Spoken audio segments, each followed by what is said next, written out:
చీకటి నెమ్మదిగా కమ్ముకుంటోంది. కిందనుంచి గాలి ఊపిరి తీసుకుంటున్న శబ్దం.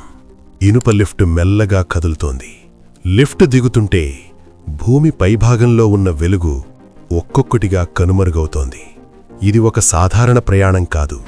ఇది భూమి లోతుల్లోకి వెళ్లే ప్రయాణం. ఆ భూమి పేరు కోలార్. చాలా ఏళ్ల క్రితం కోలార్ ఒక నిశ్శబ్దమైన ప్రాంతం. పచ్చని కొండలు, అడవులు, చిన్న పల్లెలు. మనుషులు తమ పనుల్లో బిజీగా ఉండేవారు. ఎవరికీ తెలియదు ఈ భూమి లోపల ప్రపంచాన్ని కదిలించే రహస్యముందని.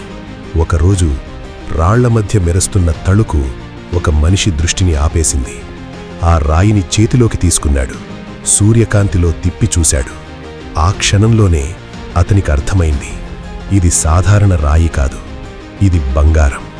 ఆ చిన్న క్షణమే ఒక పెద్ద అడ్వెంచర్కు ఆరంభమైంది. 1880 సంవత్సరం భూమిని తవ్వడం మొదలైంది. మొదట చిన్న గొయ్యి, తరువాత అది లోతైన గుహగా మారింది. 10 అడుగులు, 100 అడుగులు, 500 అడుగులు. భూమి లోపలికి దిగుతున్న కొద్దే గాలి తగ్గింది, వేడి పెరిగింది, చీకటి మరింత ఘనమైంది. కాని మనిషి ఆగలేదు.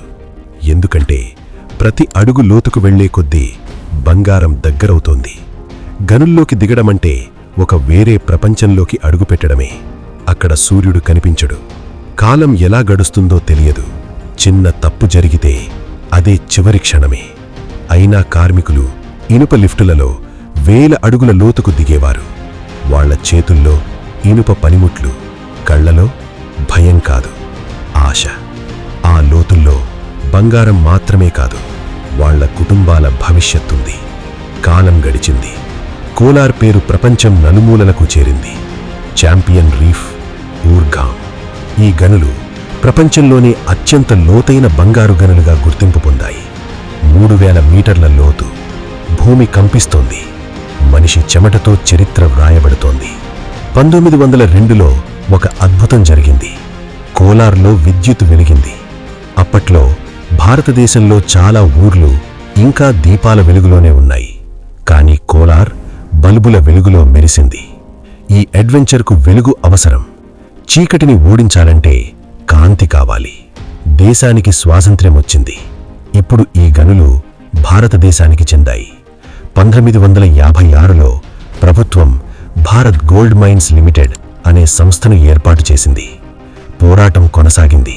కానీ ఈసారి శత్రువు స్పష్టంగా కనిపించలేదు.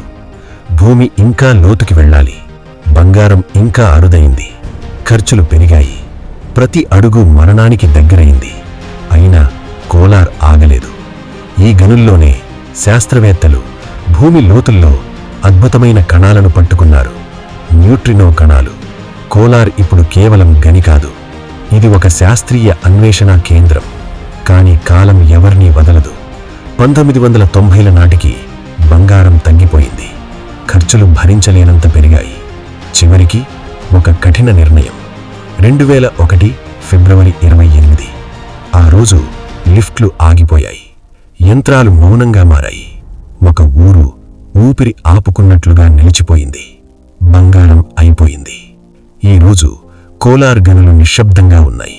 కాని భూమి లోతుల్లో ఇంకా వినిపిస్తాయి ఇనుప యంత్రాల శబ్దాలు, కార్మికుల ఊపిరులు, మనిషి ధైర్యపు అడుగుల ప్రతిధ్వనులు. మరిన్ని వీడియోల కోసం సబ్స్క్రైబ్ చేసుకోండి.